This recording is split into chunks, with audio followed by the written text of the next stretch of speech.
Om.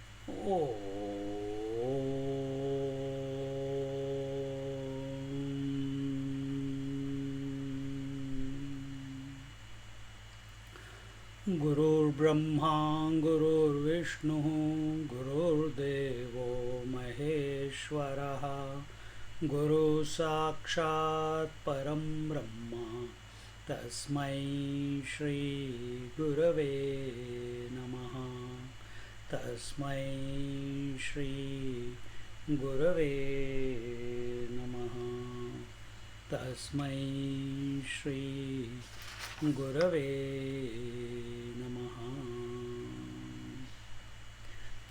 We are looking at Amrit Anubhav, chapter 3, Vacharna Parihara, paying the debt of 4 speeches, and we are on verse number 27. And last week we saw, just as the wood, tired of its conditioning of name and form, jumped into the fire but is left behind as ash, so also the sense of jivahood is dropped, but it continues to remain as its opposite, that I am not a jiva. Where is this idea of jivahood? Is it in the self? What do you consider yourself to be? A jiva or Paramatma? But whatever you consider, that dialogue will go on in your mind only. And this mind is the wood. Last week I was explaining that just like a wood which is wet, when you light a fire to it, it only gives out smoke. It doesn't catch fire. But when the wood is dry, then it catches fire straight away. Same way, here, when this wood of our mind, which has too much moisture of emotions, concepts, ideas, attachments, doubts, idea of bondage, liberation, idea of surrender, all this is only in the mind. Bondage is also in the mind, liberation is also in the mind only. In self there is neither bondage nor liberation. Like from our point of view there is day and night, but from sun's point of view there is no day and there is no night. From our point of view there is sunrise and sunset. From sun's point of view there is no sunrise, there is no sunset. From our point of view, sun gives us heat and light. You ask the sun, he says, I don't know what is heat and I don't know what is light. Same way, from the self point of view, nothing like this is there. Bondage, liberation, God, Jeev, Jagat, Ishwar, birth, rebirth, waking dream, deep sleep. No.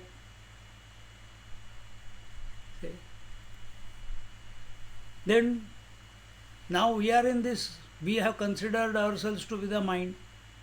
Then what is to be done? Jump into self, jump into the self, jump into the self contemplation, the fire of inquiry. And once, not inquiries again by words, but that inquiry must lead to being the self.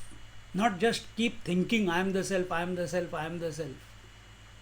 And once we jump into the fire, then only ashes are left behind. Just like last week we told you, just as when a rope is burnt from end to end without moving, then the rope retains its shape, but it is unable to bind anything. You cannot use that burnt rope to tie anything down. Same thing happens with our mind also. Same thing happens with this I, which is associating itself with whatever. There is nothing in the mind which can bind us anymore. All limitations, all conditionings, they continue to be seen, but they do not have the capacity to tie us down and uh, downgrade us into individuality. See? So, for that, we have to take the jump. Instead of living me and my family and my world and my job and my body and my diseases and my wealth and my name and fame and how much good I am doing in the world. I am a sannyasi, I am a grahastha. Get out of all this. Our only identity is that I am the infinite one. Now, until unless we don't drop all this, till then the infinite that we always are will never reveal itself. Yesterday in Bhagavatam one example came, and the example was, by the sun's light the water evaporates, becomes a cloud and covers the sun, and we say, oh, the sun is not there. The situation in London. Hardly any sun anytime.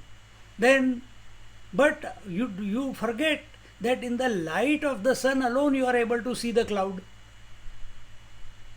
So, by the rays of the sun, the water evaporated, clouds were formed, and those clouds are obscuring the sun. Same way, in the presence of the self, as if the Maya or the mind or the Maya at the totality level, Maya at the individual level, as if obscures the effulgence of the self, the availability of the self, and we say, oh, I am in bondage and I want to liberate. See?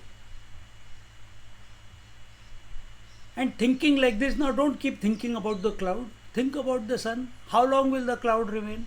Eventually it will go away. There is no cloud permanently there. But don't we live our entire life in ignorance? Thinking about the cloud of the mind? Because we have accepted we are the mind. That's the mistake we are making. We have accepted we are the mind. All you have to do is accept you are the infinite one and live as the infinite one. Then you are not fighting with the mind, you are not saying chitta vritti nirodha iti yoga, you are not disassociating with your family, you are not anti wealth, you are not anti anything. Everything goes on, but you don't forget who you are, because you have given zero value to all those relationships with gross or sentient or insentient world. And only once this needs to click. It doesn't need to click again and again. Only once in life. Now you can delay it. And if I am giving lecture and you are listening, means we have missed the boat many times. That's why we are here talking about it and listening about it. Or the other approach is that Leela is going on. Why should we even think in that manner that we have missed the boat? The game is on. The phenomena will always continue. As long as the sun is there, day and night will continue. It will never stop. So, same way, from the self, being the self, the phenomena of the mind will continue. Waking dream and deep sleep, even realized masters go through that experience of waking dream and deep sleep. But they are aware while that is going on. They don't become the waker or the dreamer or the sleeper. See? When the individual who considers himself as the individuality struggling to get out of the four speeches, Vaikhari Madhyama Pashyanti Para, comes to realize his own essential nature, finds that neither ignorance nor knowledge has any role in the kingdom of Supreme Self. Last week or the week before, Vaikhari Vani, the gross speech, is equal to the waking state. Madhyama Vani is equal to the dream state. Vaikhari Madhyama Pashyanti Vani is equal to the deep sleep state. Paravani is equal to the meditative state or Nirvikalpa Samadhi state. And who are you? In whose presence these four come and go. So you are not against waking dream, deep sleep and samadhi, and neither you are for, because these four are happening at prakriti level, mind level. Let them go on. These are the phenomenal. You be the substratum.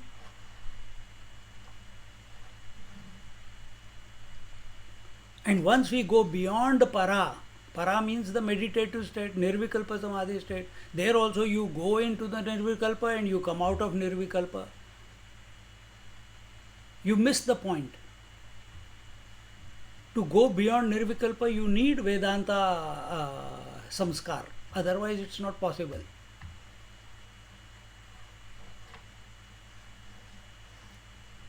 How ignorance is left behind in another form is explained by some beautiful examples.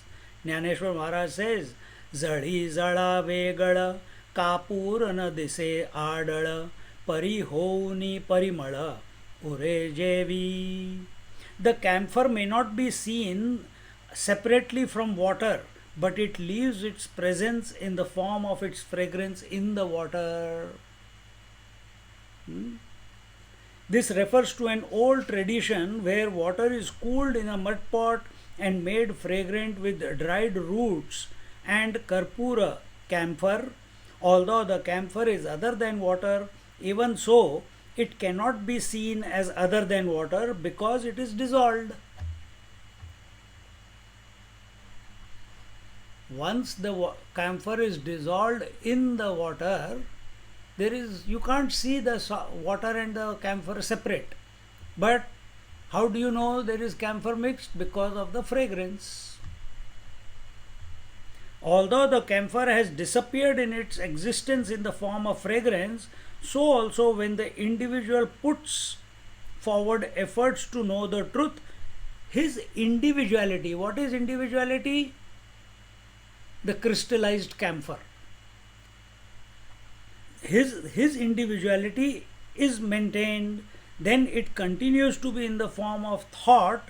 Now I know the truth. See? So what is that? Just as individuality is dissolved, camphor is dissolved, crystallized identity is dissolved, but the fragrance is left behind. And what is that fragrance? That fragrance is that, and this fragrance is thought free.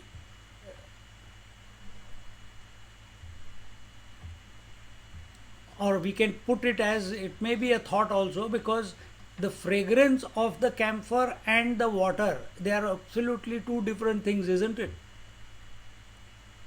So what is that fragrance? That fragrance is, now, here Swamiji writes, now I know the truth. Who is saying it? Who is saying it? Is the self saying it? The Jiva saying that. Yes. But who is the self saying it? No. No. Just because you have come to be the infinite reality, does it mean the phenomena has stopped? No, the expression of reality as individual is still going on. The the jiva is still there. The Mahatmas, once they were born like you and me, they realized the truth. They continue to be the body, they continue to be an individual for others.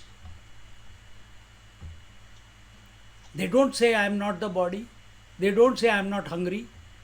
They don't say, I don't want to go to sleep. Why? Because I am realized now.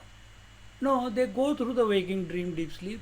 They go through, they take shower, they brush their teeth, they become hungry, they have bladder pressure. They go through everything. But they are not ruled by this phenomenal expression. We are ruled by the phenomena.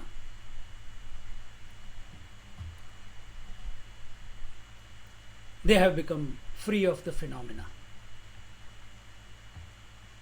So that phenomena, so when that phenomena is expressing, there will be the I. He will also, Mahatma will also say, I am hungry. Oh, but I thought you were realized. So does that realization mean that he cannot say I? Is he not allowed to say that? Like someone asked,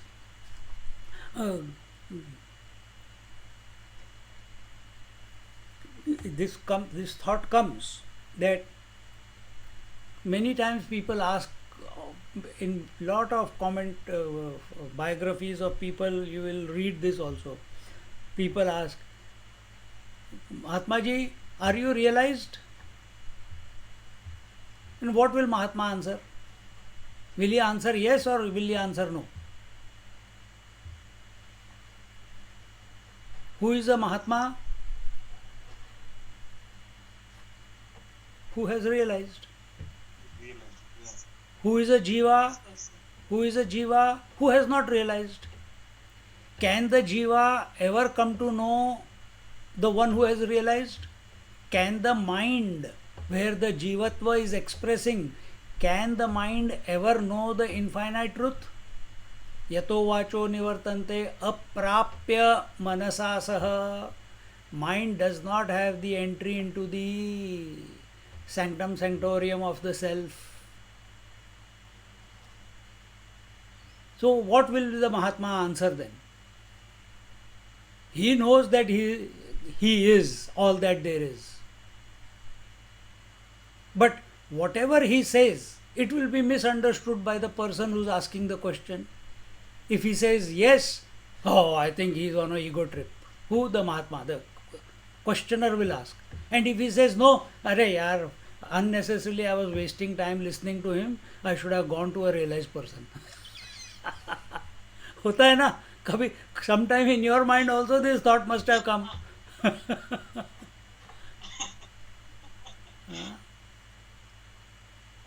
See, this is the situation. And to bring this point out, that then it continues to be in the form of a thought. The mind is continuing. Our thought is world is real. Our thought default setting is I am the body, that I am a waker, I am tired now, I am hungry now. But what is the default setting here for a Mahatma? That now I know the truth. The mind is saying. Mind wants to know, because essentially mind is nothing but the truth. Essentially the ornament is nothing but the gold. Essentially the wave is nothing but the water. Same way, essentially mind is nothing but the infinite reality. But because of its obsession with the thoughts, it misses the target. In this way, the individuality which is creating the problem continues to be. I have explained that.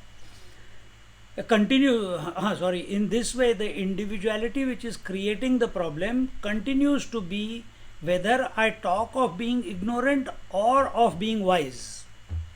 Knowledge which is gained after transcending the four speeches is left behind as the remnants of ignorance alone.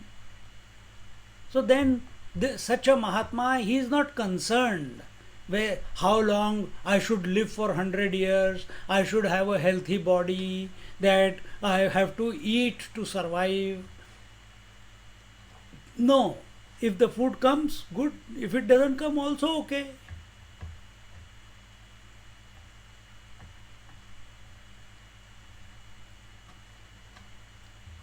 Once Akhandanandji Maharaj went to one island in one small rocky outcrop in the middle of the Gangaji. I don't know if it is still there, but there one Mahatma used to live. And Akhandanandji Maharaj used to go regularly to him. And one day, and that Mahatma was not interested. He used to be angry with him and scold him and scream at him. And one day, after many years, days of interaction with him, and then satsang also used to happen. Then one day he said, Mahatma ji, can I ask you something? He says, yes. Why do you get angry? Why can't you be calm and cool, and you got such great wisdom and knowledge? Why can't you be cool? Why can't you be pleasing? Why you have to always scream and shout at anyone who comes onto your island? Not his island, but he used to live there. Again he screamed at him. Did I call you here? He says, no. Did I ever tell you to go away from here? No. Then anger also comes and anger also goes. I don't tell it to come, I don't tell it to go. You came by your choice. Why are you asking me this question? Have we come to this point where the thoughts that are erupting in our mind, we are recognizing that they are coming of their own accord and going off on their own accord? We have not invited them, that they are not happening on account of our desire to think. See? Who is a sannyasi? He who does not invoke desire prompted activity. That is a sannyasi. So are we thinking? Are we wishing? Are we going into depression if thoughts are not coming? Are we considering ourselves to be less because mind is not able to remember things? It is healthy. Let other people take care of you.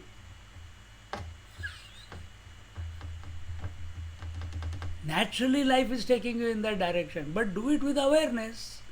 Instead of, why do we get depressed, sad because of our faculties diminishing? Because our attention is on Prakriti. Our attention is on the matter. Our attention is on thoughts, abilities, capacities, capabilities. Our attention is not on the conscious principle. And even if it is on the conscious principle, it is by way of thought. Stop. Be. And if you are, then no worries. Whether mind thinks or doesn't think, who cares? Does it matter to you that in the daytime it thinks, in the dream it thinks so fast, and in deep sleep it doesn't think? The mind. Does it become a problem to you? No. Then why it becomes a problem in the waking if mind is not thinking or it is not remembering? Why does it become an issue then?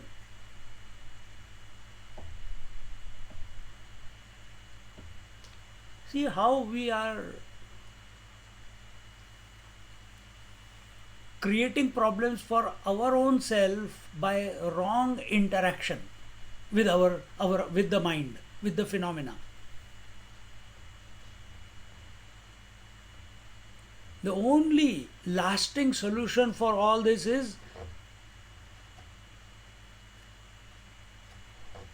the sannyas attitude.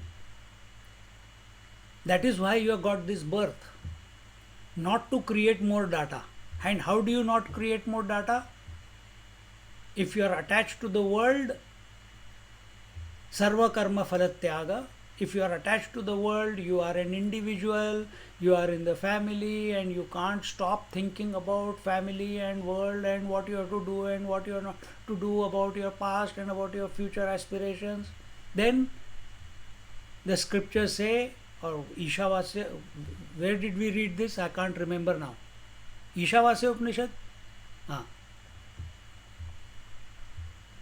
It says, sir, not Ishavasya Upanishad, you are also saying yes, yes, yes. It was in 18th chapter Bhagavad Gita. 18th chapter Bhagavad Gita. So there it says, the one who is attached, who is still considering himself to be an individual, he should perform sarva karma phalatyaga, means perform activity but without expectation of a result. Result will always be there of an action, but your attention is not on the result. And who is sannyasi? Who has given zero value to the world, zero value to relationships, zero value to possessions, zero value to past, zero value to future. And yet out of him activity gets invoked. He also going through waking, dream, deep sleep. But while he is waking, he is not prompting any activity because of a desire. He is a sannyasi. Sannyasi doesn't mean running away from home, sannyas, or going into Himalayas. No.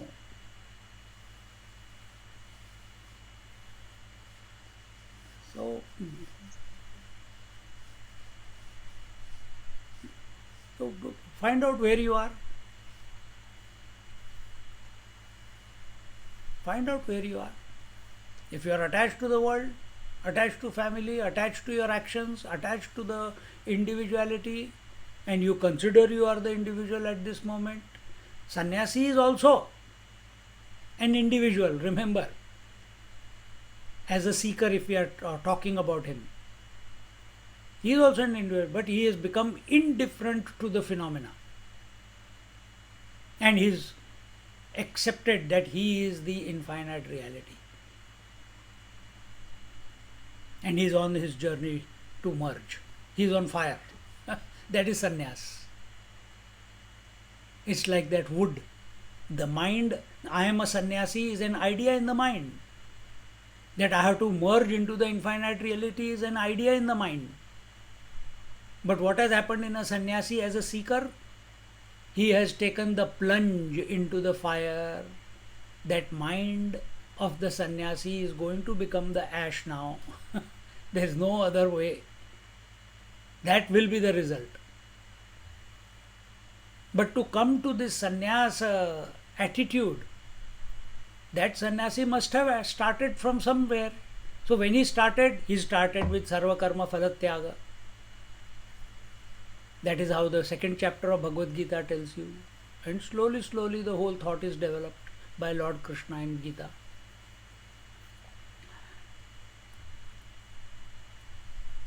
So whether you do the study Bhagavad Gita or here we are in the third chapter where Vaikhari Madhyama Pashyanti Para, so you are chanting the name of the Lord loudly, it leads to Madhyama, softly or throatly, then it goes further refinement, it goes ajapa japa, then you transcend that, you go into silence. So first it was a gross expression of sound, then there was subtle expression of sound, then there was automatic expression of sound, then there is silence, that is absence of sound, which is para. You have to go beyond all these. Then you are in yourself as yourself. But from any of these four, Vaikhari Madhyama Pashyanti Para, you will go in and you will come out again. And once you know, will the chanting stop? It may not, who cares? Mind will only function according to its program. Someone smokes, someone takes the snuff, someone chants the mantra. That example I gave you of Akhandanandji Maharaj, someone is always angry with whoever comes on the island. That is all the mind which has been programmed. It has got nothing to do with the one who is the substratum. The waves can come and go, nothing happens to the water. Ornaments come and go, nothing happens to the gold. Gold remains gold. Thoughts come and go, emotions come and go, waking dream, deep sleep come and go, and samadhi come and go, vaikari madhyama pashyanti para come and go. Nothing happens to the substratum that I am. That is what is told here. Continuing the examples, आंगीला विलिया विभूति ते परमाणु झड़ती परि पांडुरत्वे कांति राहे जैसी. As the holy ash applied to the body may seem to have fallen off, but it leaves its mark on the body. When the holy ash, bhasma or vibhuti, is applied to the forehead and the body, the small particles drop away. Yet, white ash mark is left on the body. In the same way, the ignorance is destroyed and is left behind as knowledge, and thus ignorance continues to exist only with the change of label as knowledge. What is this knowledge? The thought expressions. See?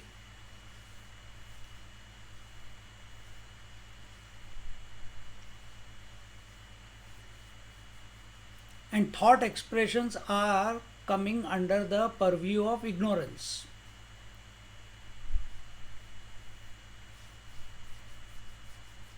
To whom is this being said?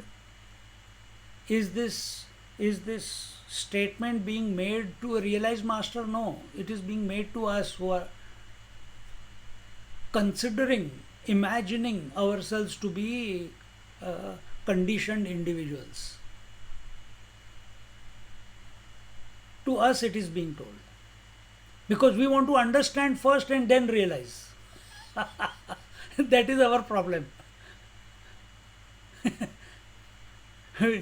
It has to click. That complete understanding will only happen only after realization. And then you will realize there was nothing to understand. But right now, lecture after lecture, satsang after satsang, we want to understand, collect data, information, do sadhana.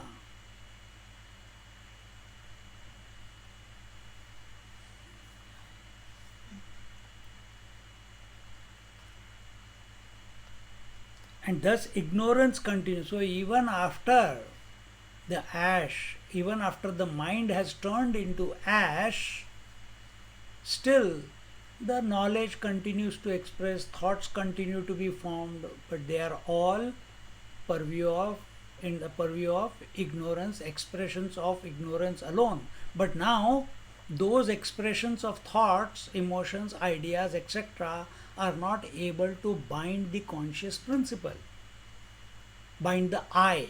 Why? I has vanished. The I has come to realize it is the infinite one.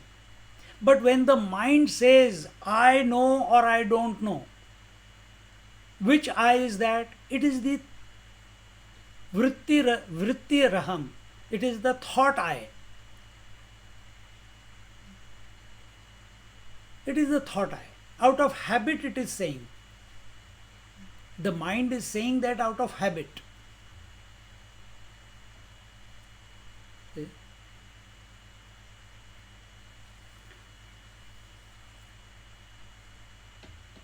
You are listening to me right now. Suppose there is some traffic going on or in Melbourne it's going to be 37 degrees. So the fan is going on. Now my attention went to the fan. It was going on for last 1 hour, 2 hours. I am talking to you. But until, was that fan making an impact on me? No. Is the switch on the wall making an impact on? I know there is a switch by which you can put the light on and off.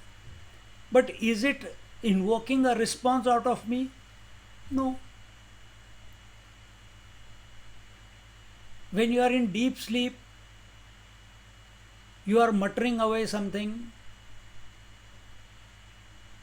Does anyone take you seriously, even if you are abusing?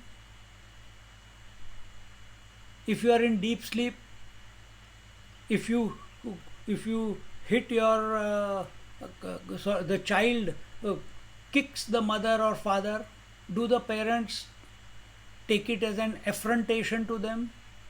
No. But if the same child, when he is awake, he kicks the parents, immediately one they will give. Do namaskar, say sorry. Is this how you behave? But in deep sleep, you don't worry. Why? You know he is not doing it intentionally. Activity is taking place. There is no doer. So you don't punish that child in deep sleep. So when the ego has melted, the ego has dissolved away, the Jivatma has come to recognize that he is the infinite reality, the pure consciousness. Then whatever mind is oozing out of habit, he doesn't take it seriously, just like parents don't take it seriously because they know there is no doer behind. Because either there can be a doer or there can be the self.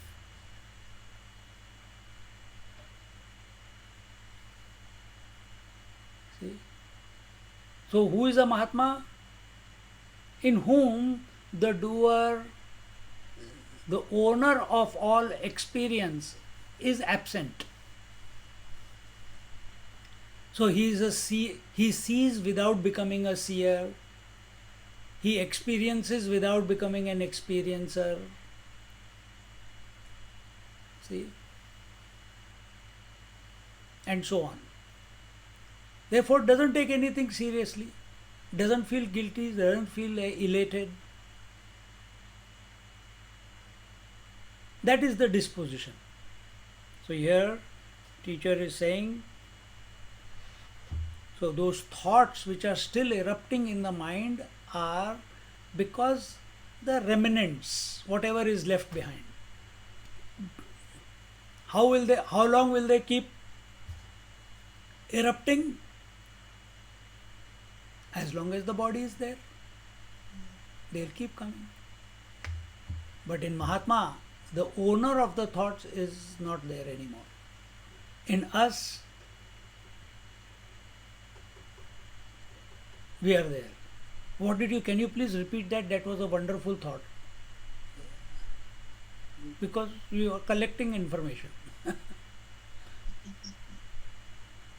Another example follows.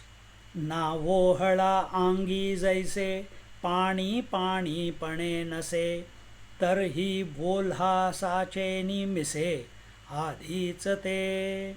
The water may not be seen in the dried river, but it exists below one's own feet in the form of moisture.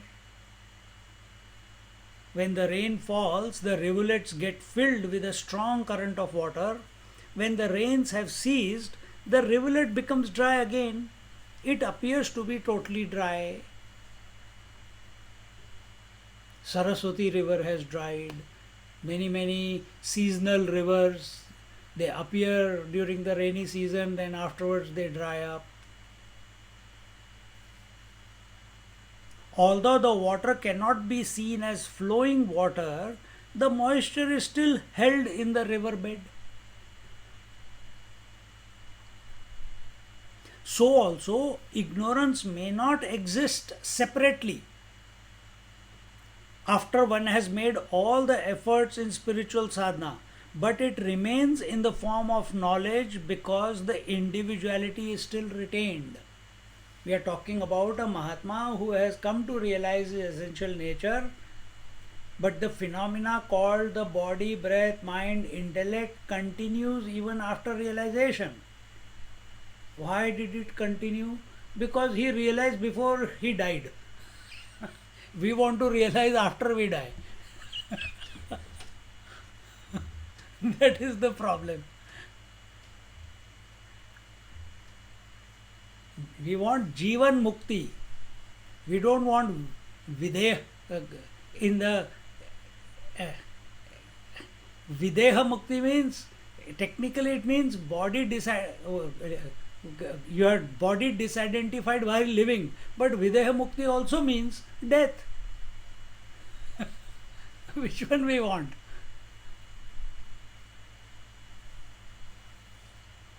Which one we want? At the time of death, or we want it while living? We want it while living.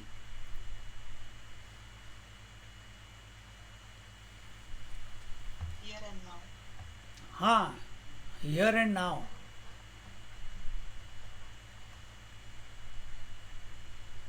So as we are saying that the phenomena will continue. And how will the phenomena continue? As this knowledge that I am free, that I am not bound. Who is saying it? Is the Mahatma saying it? No. Is the pure self saying it? No. Then who is saying it? The mind is saying it. Why is the mind saying it? If Kenopanishad says the one who knows doesn't know the truth, the one who says I know the truth, he doesn't know the truth. And the one who says I don't know the truth, he knows the truth.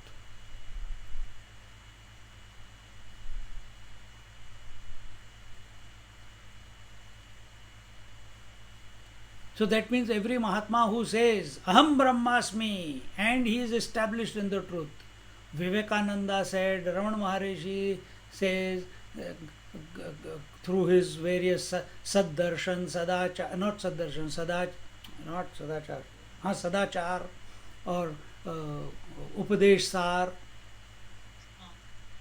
Shankaracharya said it in so many different ways. Jnaneshwar Maharaj is, as we come towards the conclusion of this Amrit Anubhav, you will find that who can write in this manner? Only he who knows. Only he who knows. Who can give a commentary of this quality and caliber? Only he who knows. It is not an intellectual deliberation. It is not copy paste. That person said this, so paste here, take out from. By doing research, it has not been written, this text or this commentary. How has this commentary come about? Experience. Not just experience, direct experience. Then that clarity and the continuity of the thought and the correct angle of approach to every thought that is being presented by Jnaneshwar Maharaj. Jnaneshwar Maharaj wrote these verses because his teacher asked. He had no desire to write. His teacher asked. See? Impelled by divine, Swamiji wrote commentary on it in order to understand. Or it may be his own expression. See? So it has to be a subjective approach. No person has, Shankaracharya has composed so many things. Did he do it for the benefit of the society, or it was out of his own inspiration at that moment? He did not. I gave you the example the other week about Manisha Panchkam when he came across the Chandal on the streets of Varanasi. So did he say, oh, this is a wonderful incident, now I'll compose Manisha Panchkam, people will benefit from my experience, what I had just now? Did Tulsi Das ji write the Tulsi Ramayana for the benefit of the society, or it was a natural, his devotion, his bhav for the Lord expressed as that inspired poetry called Tulsi Ramayana? Tulsi Ramayana. The Hanuman Chalisa, it was an inspired expression. It was not to benefit the society. It benefited that seeker. In his mind was benefited. See?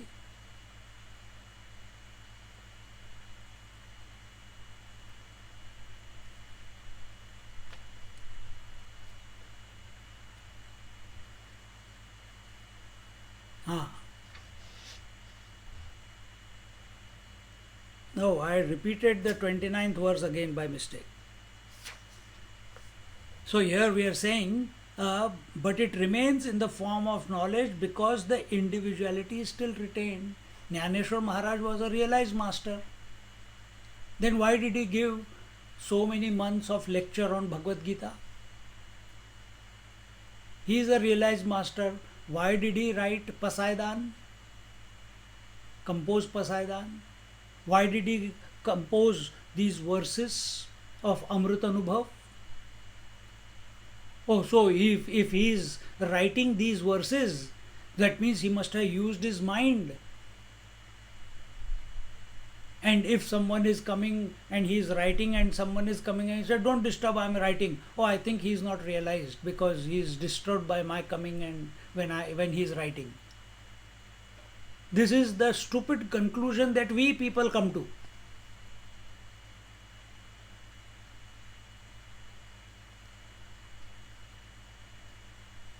Yes, the words are under the purview of ignorance. They are expressions of ignorance. And words are coming from where? From your mind only. But that writing these verses, speaking these verses, chanting these verses, it does not corrupt the abidance in the truth as the truth. This the realized master has come, it has clicked to him. For us, every thought disturbs us. If the phone number is, I have to call someone and I don't remember, oh, I think I'm losing memory. We are, what you call, self-sabotaging all the time. Going through, in and through, because we have divided the experiences into likes and dislikes. That is the problem. A realized master has not divided his experiences into likes and dislikes. Let the experiences come and go, who cares? He is ever established in his essential self.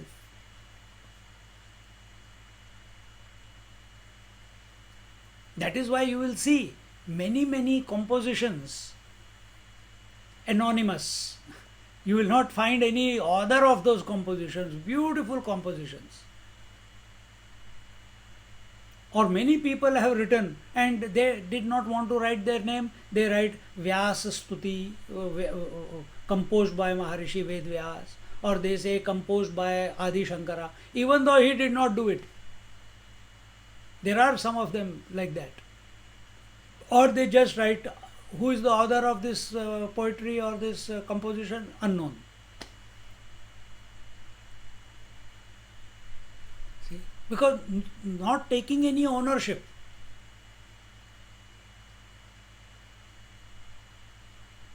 One more example is given, 30th verse. Na tari madhyan hakali छाया न दिसे वेगळी परी असे पाया तळी रिघोनिया.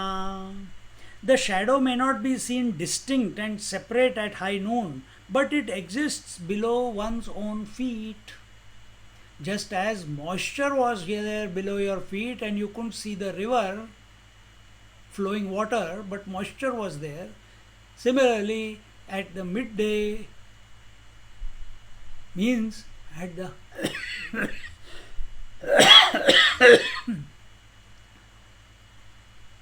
at the midday, the shadow is not seen, but it is below your feet when the sun is on top of your head. At high noon, one is not able to see one's own shadow, although it is present right below one's own feet, as if hidden. Similarly, ignorance ignorance appears to have disappeared, but continues to exist disguised as wisdom in our life.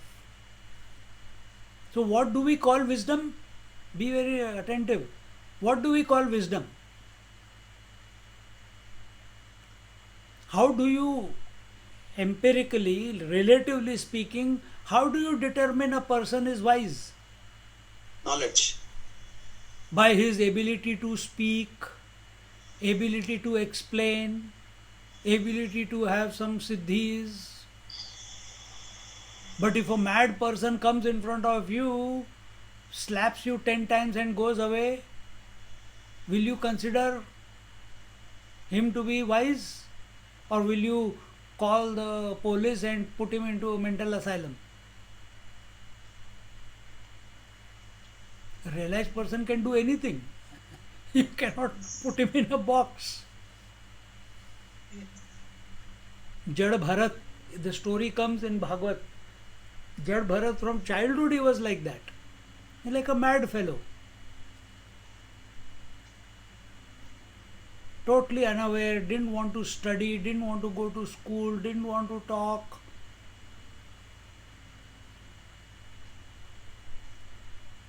Nothing he wanted to do.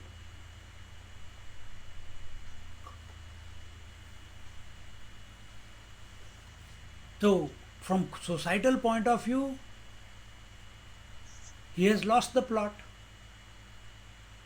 From worldly point of view, he is ignorant, he is stupid, he is mental,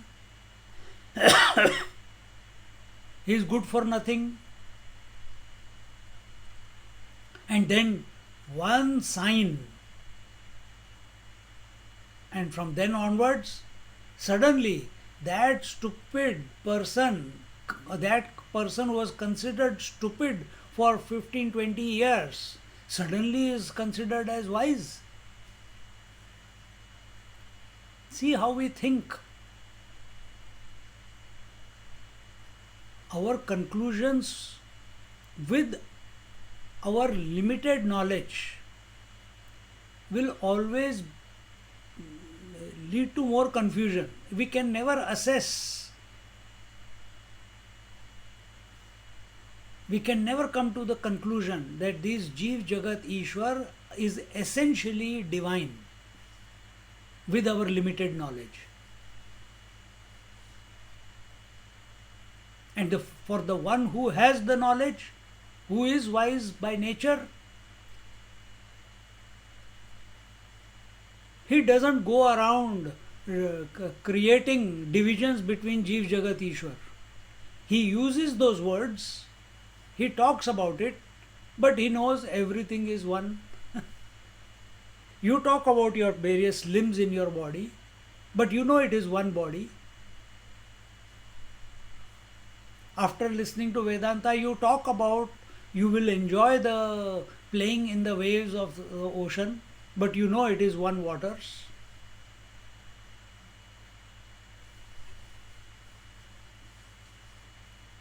Same way, ignorance appears to have disappeared, but continues to exist disguised as wisdom in our life. This wisdom is at the mind level, the thought level. So at the relative level, this is the wisdom we are talking about. In Ramana Maharishi's case, silence was the wisdom. People used to get transformed just being in his presence, in silence. In Nisargadatta Maharaj's life, Only talking, talking, talking, talking. But those words that used to oh, oh, come out of his mouth incessantly is totally opposite of silence. Those were words of wisdom. But is the self behind the talkative person Nisargadatta Maharaj and the self that has been realized by Raman Maharishi, who is the silent, who is silent all the time, is that self separate? No, is one and the same. Is the woman behind the mother whose actions are totally different as mother as compared to a wife or a daughter? The way wife behaves, way mother behaves, and way the daughter behaves are totally three distinct expressions. Emotions are different, thoughts are different, a disposition is different. But the woman behind it is one. Same way, the one who has come to realize Jeev, Jagat, Ishwar, they seem to be separate to each other for us. But one who has realized they are one. Now, with this knowledge, when you continue, will expression of mother stop? No. Then she is called a wise mother. Then will expression of wife stop? No. Then she is called a wise wife. If there is something like that.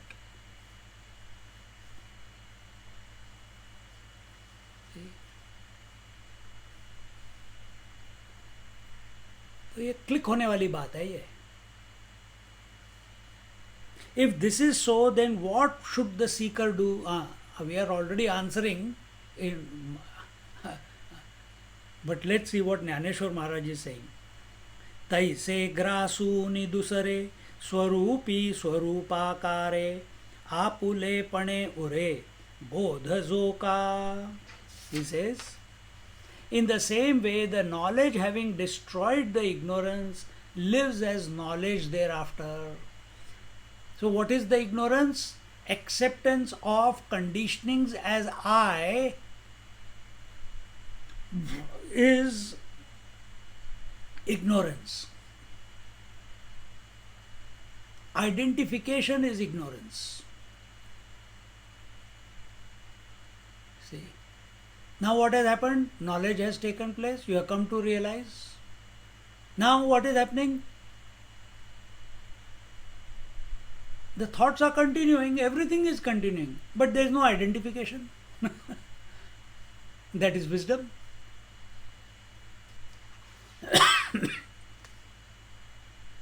In the same way as in the examples given in the last few OVs, this knowledge continues to exist in another form of ignorance. And what is that another form of ignorance? Thought knowledge, word knowledge. And as long as it is in the form of thoughts or words, it is under the purview of ignorance alone.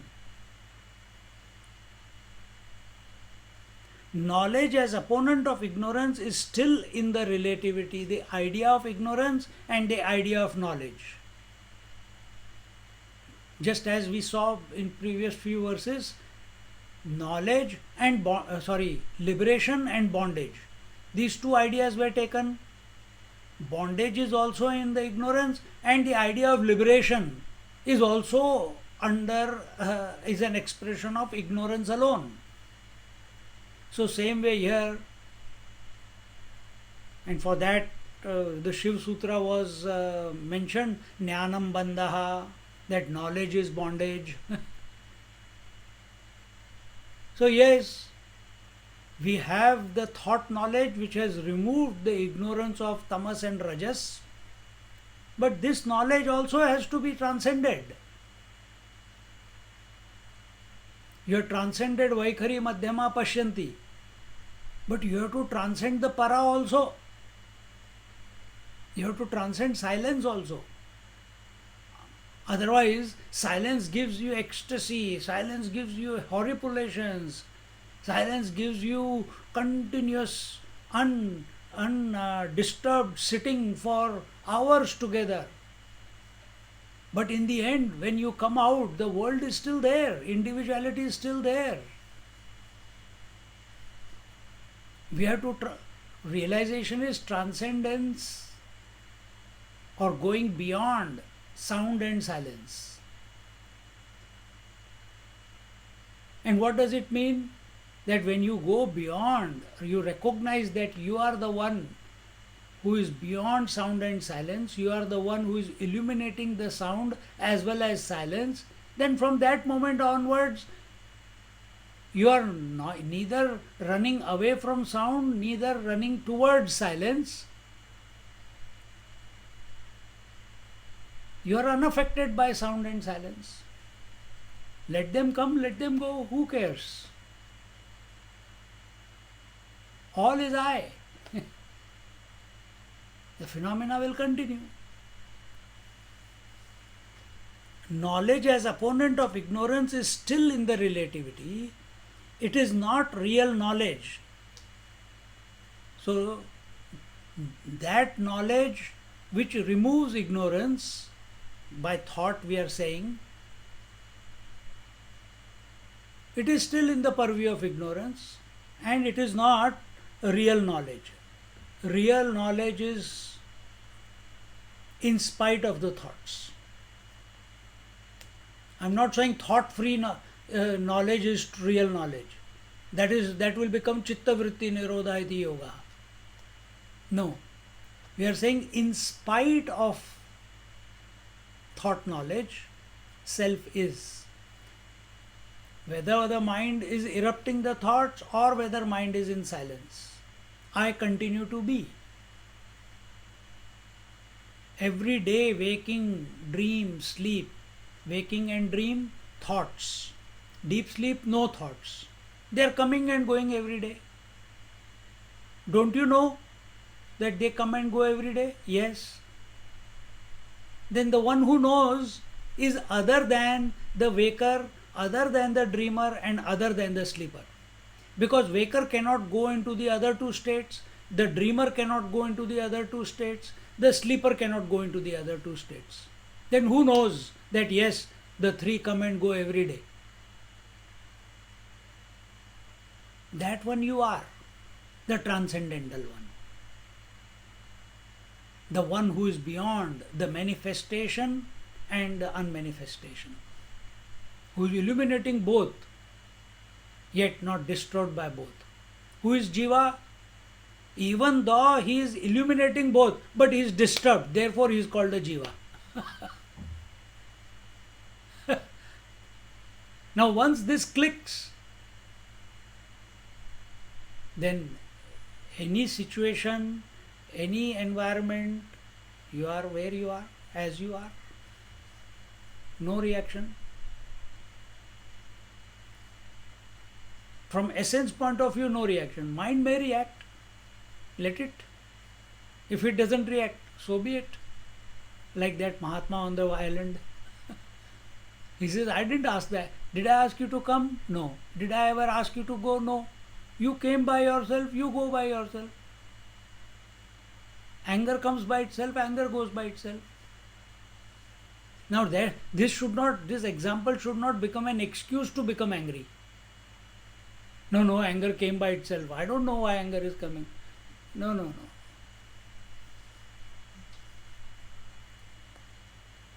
He who is established in pure knowledge neither favors nor contradicts. So we are neither for silence nor we are against thoughts. Neither we are for knowledge nor we are against ignorance. No, let them be both. Understand. If someone calls you, hey Buddhu, stupid fellow, what will happen to us? How dare you call me? गुद्दी पकड़ के दिखाता हूँ तेरे को मैं, मेरे को बुद्धू बोलता है. Mahatma will say, अरे how did you come to know कि मैं that I am Buddhu? See? But we take it as an affrontation.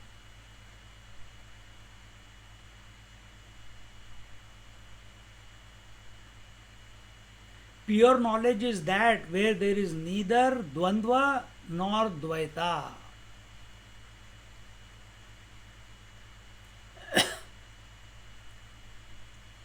Dvandva is in the mind, Dvaita is outside. Dvandva is inside, Dvaita is outside. Both are duality.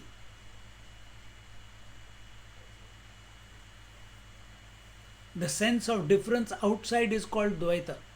Me versus you, he versus her, him versus her, up versus down, inside versus outside, and so on. Day versus night.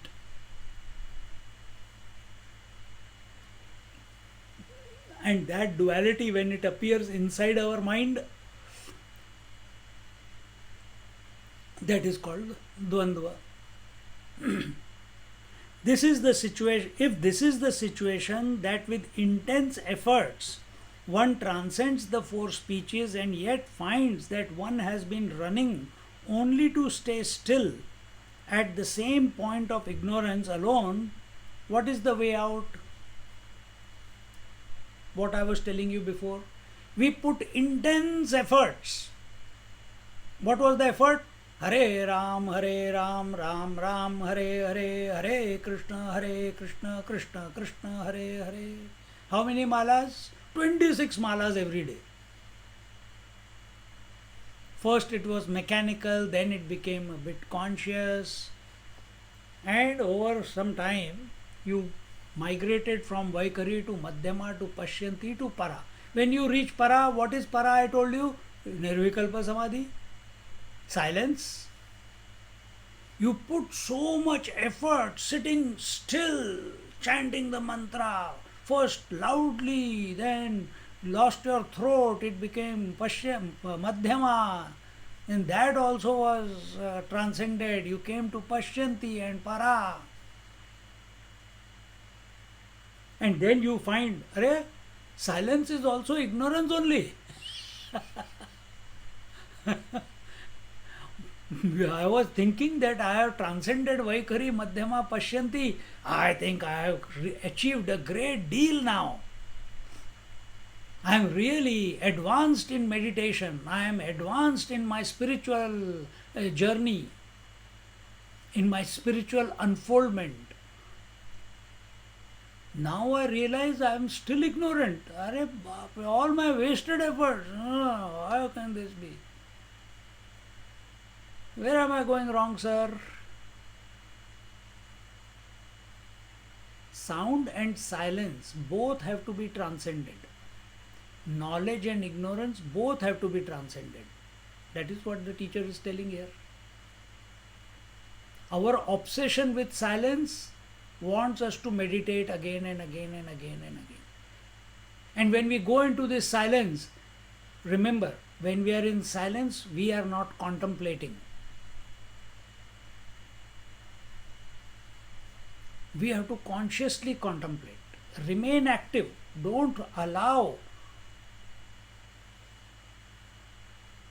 choose silence over sound. If silence happens, remain witnessing. Don't get lost in silence.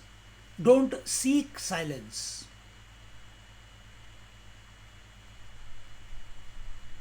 Then it will lead to a funny personality.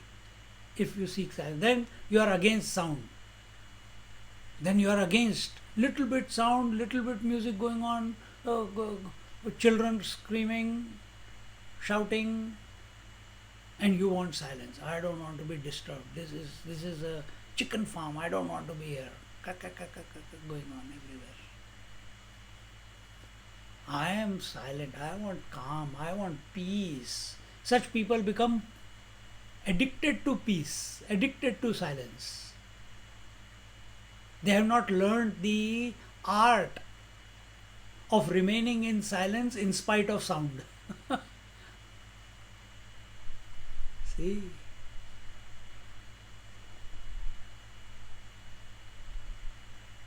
When you have learned this art of remaining in silence in spite of sound, then you are coming close to transcendence. then it does not matter whether there is silence or sound. So here he says, uh, if this is the situation that with intense efforts one transcends the four speeches and yet finds that one has been running only to stay still. We did all these efforts, we put sleepless nights, controlled my mind, chanted incessantly only to reach the para. That is, to stay still, to sit in silence, stillness is para, nirvikalpa. At the same point of ignorance alone, what is the way out? And that para is also in ignorance. Are baap re. What is the way out? The answer is Te runasheshavaca iya na feda veci maronia te paya padoni mia sodavile. This remaining aspect of limitation of knowledge cannot be overcome even up to one's own death.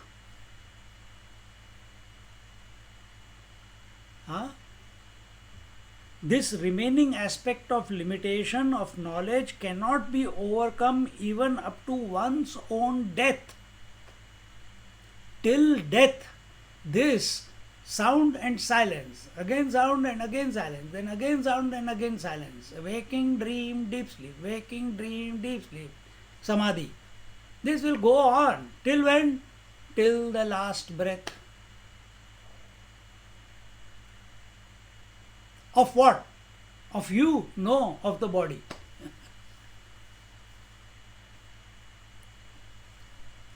This I have achieved by surrendering at the feet of my Sadguru. These limitations of the four speeches, the four planes of consciousness, cannot be overcome even up to the end of one's life by one's own effort. So how do you go beyond silence?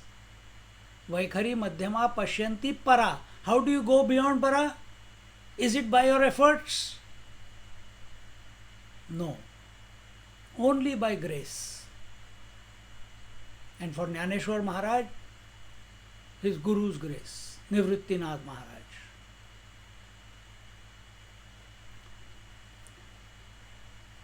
There is only one way, the way Jnaneshwar Maharaja followed, that is to surrender oneself totally at the feet of the Guru. Guru, Guru Tattva. That Guru Tattva alone is expressing as Guru Maharaj without.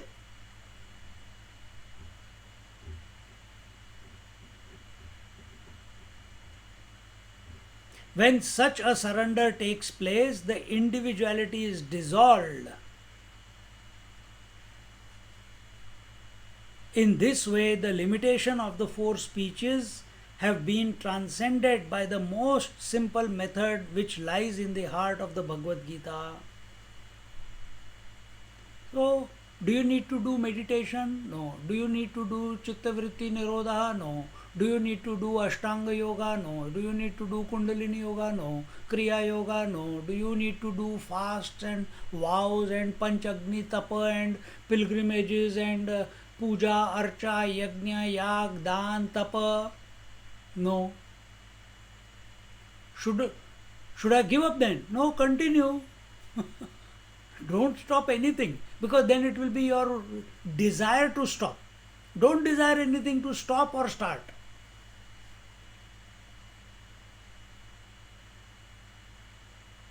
We should never desire to stop anything. Let it continue. In the name of spirituality, people give up doing their pujas, give up doing their japa, give up doing their whatever many years they have been practicing. No. Continue.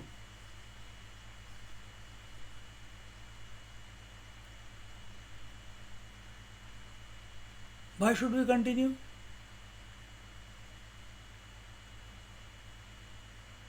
Not to fall down again. Let it continue. But to transcend wherever you have put efforts to, to practice, so all those things that I just now said, we don't have to practice. If you are practicing, continue. But the easiest way is chanting the name of the Lord, chanting the name of the Divine, chanting the name of your the Guru Maharaj. Some people chant Digambara, Digambara, Shripad Vallabha Digambara. Some people chant what is it? Hare Ram, Ram Ram, Hare Hare, Hare Krishna, Krishna Krishna, Hare Hare. Some people chant Jnaneshwara Mauli, Jnanadev Tukaram. Different people, wherever your Shraddha is, wherever your altar is, you chant. But understand this scheme. Merely by chanting, not willing, not wishing, but understanding that chanting must lead from gross to subtle to causal to transcendent, to silence.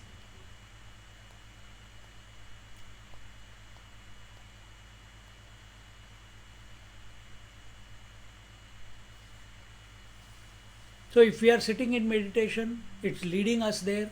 Naturally the urge comes from within and you go find yourself in meditation, in the midst of the crowd also, doesn't matter.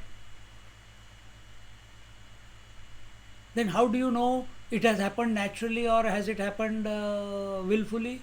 If when you come out, if you are disturbed, you force yourself to go into silence.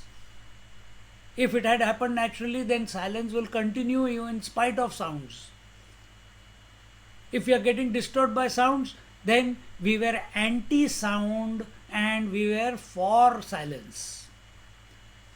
When it is happening naturally, then we are not anti-sound and neither we are for silence. It is a natural disposition. This will be the conclusion of Vaikari Madhyama Pashyanti Para. And then continue living your life like that. Till when? As this verse says, till one's own death.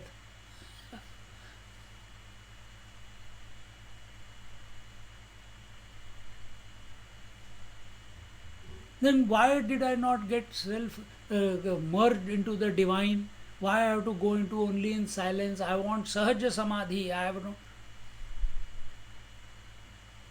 Vaikari Madhyama Pashyanti Para are only taking place because we are still thinking of ourselves as the individual. The I has not surrendered, has not dissolved, has not melted away into the Guru Tattva. So, while you are going through this practice of Vaikari Madhyama Pashyanti Para, when you are in meditation, you cannot contemplate. So when you are in the waking, keep refining your thoughts, keep refining your knowledge.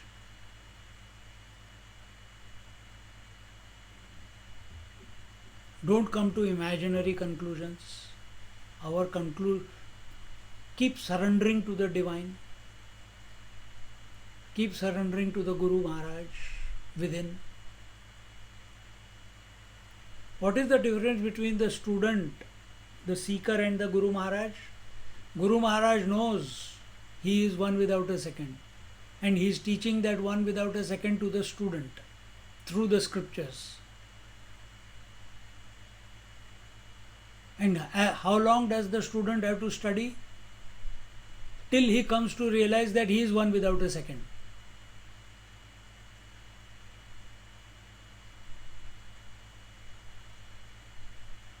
And after realizing, does it mean that he looks down upon his Guru Maharaj? No. Jnaneshwar Maharaj, we see that he is established in the truth. Yet he is always surrendered to his Guru Maharaj. Because he that Guru Maharaj Nivrittinath is none other than the expression of the essential nature of his. That we will see towards the end of Amrit Anubhav.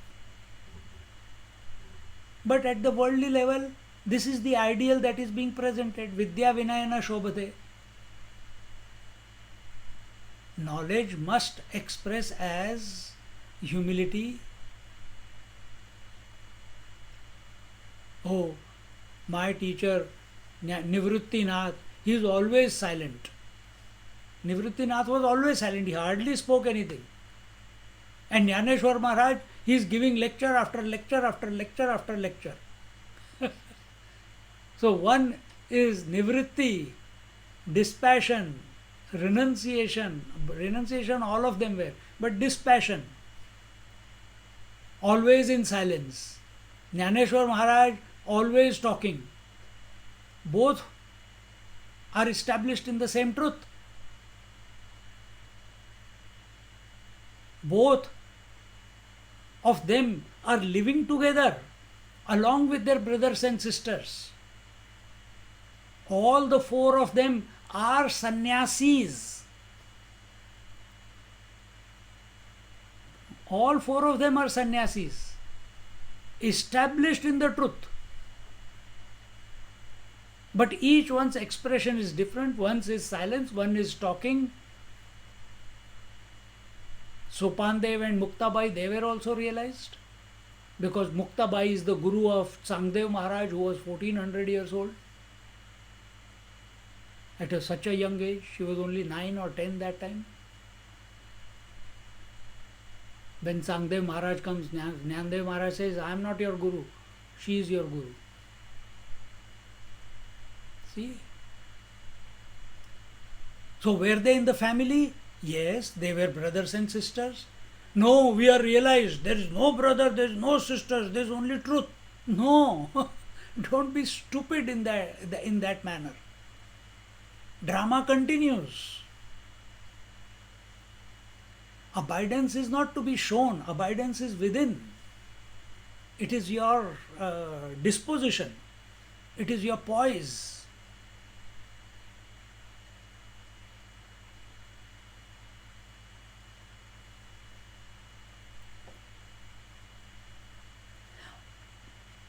All earthly possessions are kept as Lord's property and offered to Him. All earthly possessions. What are earthly possessions? This body is also earthly possession. We have claimed that it is my body. But did we create the body? No. Did we create the thoughts? No. They are coming. पता नहीं कहाँ से आते हैं, आते रहते हैं. Did we create the desires? No. This recognition must come about. That what I didn't create, how can I lay ownership on it? Then who created? Paramatma, the Lord. तेरा तुझको अर्पण. चलने दो सब कुछ. Responsibility free. No ownership, no responsibility.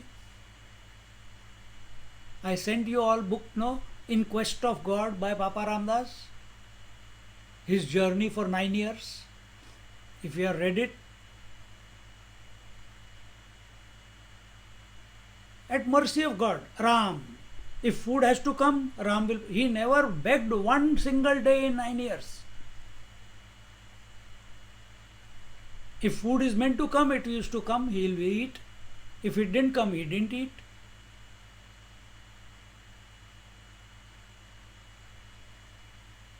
He didn't think, oh, I have left my home, now what will be happening to my wife and my child? Did I take a correct decision? I always used to have some money in my pocket, now I am without any money in my pocket. How will I go? Oh, I don't have a ticket in the train, what will happen to me?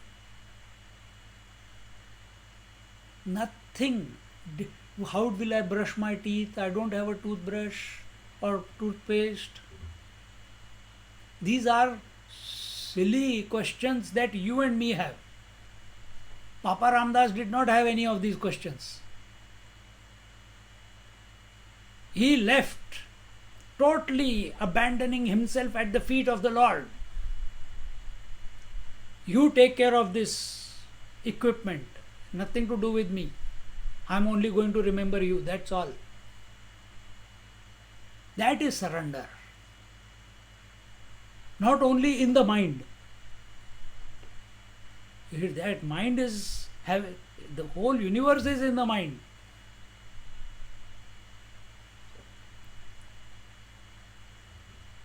So inside we are thinking Hare Ram, Ram Ram, Hare Hare. अबे खाना लेके आ यार, भूख लग रही है. वो नाम चल रहा है लेकिन इधर भूख लग रही है. अच्छा, don't let that person come in. I don't want to talk to him. This is not sir.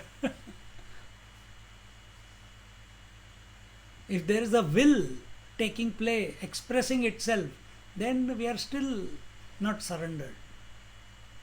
So all earthly possessions are kept as the Lord's property and offered to Him. So it does not mean because it is Lord's, I will not take care. No, body is given. Without body you could not do the sadhana. You could not take the name of the Lord. You cannot sit in meditation. Then it is our responsibility to take care of the body.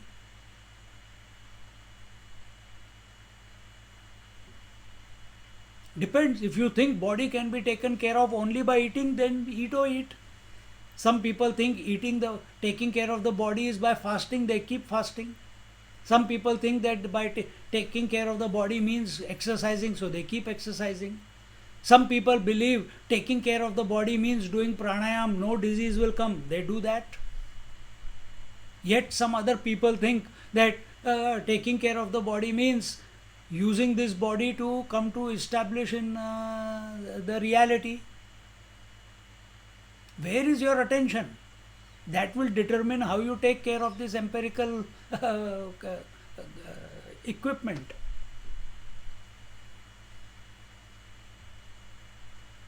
If your attention is on your husband and wife, then body, I have to be fit to take care of my husband. I have to be fit to take care of my children. I have to be fit to take care of my parents.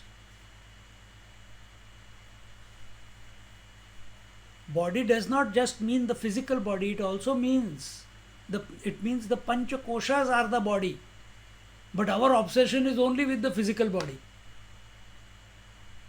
How much time do we spend to take care of our mind as compared, you feed every day your body, physical body. Hardly any time you think about breath. And mind even less. By default it is going on in its own journey. No, we have to feed.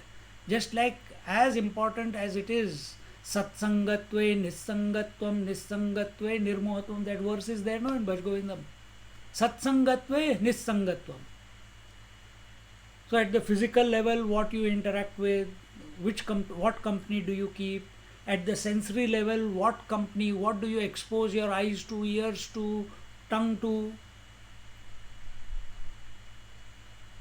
At mind level, what data you expose your mind to? That will be Satsangatva Nissangatva. Then you realize, if I am continuously exposing my mind to outsourced knowledge, thought knowledge, I am still in the loop. I must expose the mind to the Guru Tattva. Then that will be the true satsang. See? Then second, all individual efforts are offered to the Lord. It begins that way. Who is speaking? When someone asks, I'll say, I am speaking. But if I keep telling with every word that is coming out, I am not speaking. Like in Havan they do, Om Indraya Swaha, Idan Namama, Om Varunaya Swaha, Idan Namama. That I am offering the ahuti, but I am not the offerer. I take away my responsibility of action. It is happening by divine grace. So in Havan, Idan Namama, Idan Namama, do you hear Mahatmas speaking After every sentence, idanna mama? Do we say that? Do we need to say that? Why do we need to say that there? Because there is a doership that I am doing the yajna. But if the disposition is I am not speaking, it's happening by divine grace, by the divine will, then we don't have to say idanna mama. Then there will be no arrogance. Then there will be no ownership of ideas and thoughts that are being presented. Then there will be no urge to be recognized. Think. You have to think out of the box. Scriptures are continuously thinking out of the box means not living at the default level, changing your notions. Every day we up, just like I got this Zoom. Every time I start the Zoom, there is some upgrade. If I don't do it, sometimes it doesn't function properly. Every time. If I do it now, I did it this morning. If I have a class in the evening, again I do it, again it will ask for upgrade. Apps you want to upgrade. Your mind you don't want to upgrade. Your convictions you don't want to upgrade. Your notions we don't want to upgrade.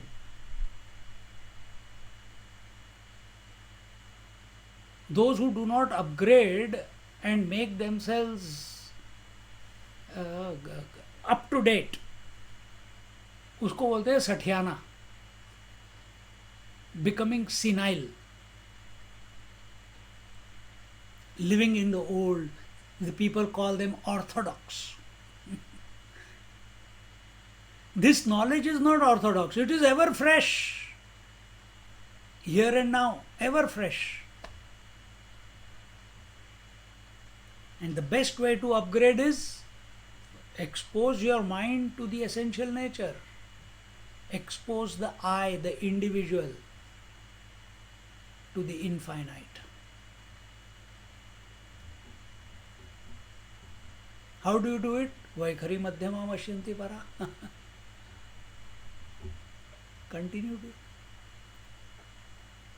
And the last one, so first was all earthly possessions are kept as Lord's property, so nothing in this world we own. We see that He has provided us health, He has provided us clothes, He has provided us house, light to read, glasses so that we can see the words correctly. Everything He has provided. Then second, all individual efforts are offered to the Lord. I am not the one who is putting efforts. These efforts are also being prompted by the divine within. And third, the individuality is itself offered to the Lord. I am a nobody. Live as a nobody, as our Swamiji says all the time. The moment you become somebody, who is somebody? A seeker is a somebody. Worst case scenario, husband, wife is somebody. Seeker is a little bit somebody. Better somebody than husband and wife. Husband and wife are virtual. Seeker is closer.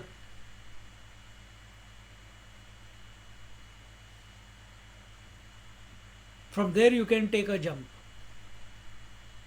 Husband and wife is tamasic because you have become a husband and wife only because of attachment to another body. Seeker, he is sattvic. Why? He got attached to the divine. That's why he is a seeker.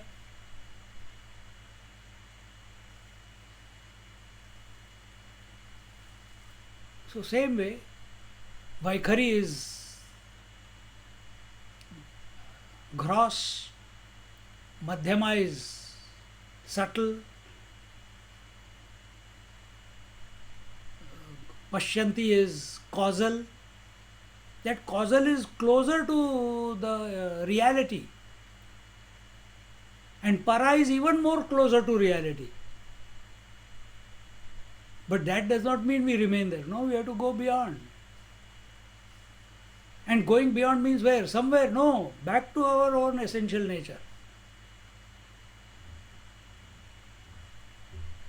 Only by this total surrender does one transcend the relative four planes of consciousness, meaning nothing in this creation is mine, birth and death is not mine, possessions are not mine, thoughts are not mine, hunger, thirst is not mine, comfort, discomfort is not mine, nothing is mine, family is not mine. Yet we are in the midst of everything, but inside we are totally nirlipt, unattached. Because attachment is not possible only in creation. It's an imagination of the individual that I am attached, that I am identified.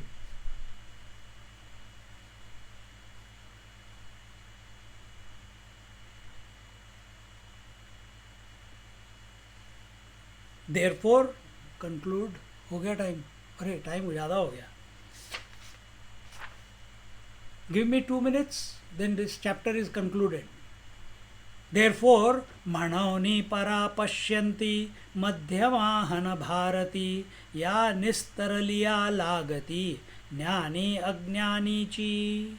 Therefore, these four speeches are not successful in imparting self-realization unless these four speeches are transcended. You go beyond these four speeches. There is no difference between a man of knowledge and a man of ignorance. Both speak. Both go to waking dream deep sleep. All the symptoms are the same. Ignorant man thinks he is wise, and the wise man thinks he is stupid. No. Both are exactly the same. The only thing is one has gone beyond, the other one is still in the gravity of the four speeches. We'll look at it a little bit in our next class. With that, we conclude the third chapter. There is a summary. We'll go through that summary and begin the fourth chapter, which will be Jnana Ajnana Bheda Kathana, the undifferentiated knowledge, in our next class. Om Purnamada Purnamidam Purnat Purnamudachyate Purnasya Purnamadaya Purnamevavashishyate. Om Shanti Shanti Shanti. Harihi Om Shri Gurubhyo Namaha. Harihi Om. Just sit quietly for a few moments.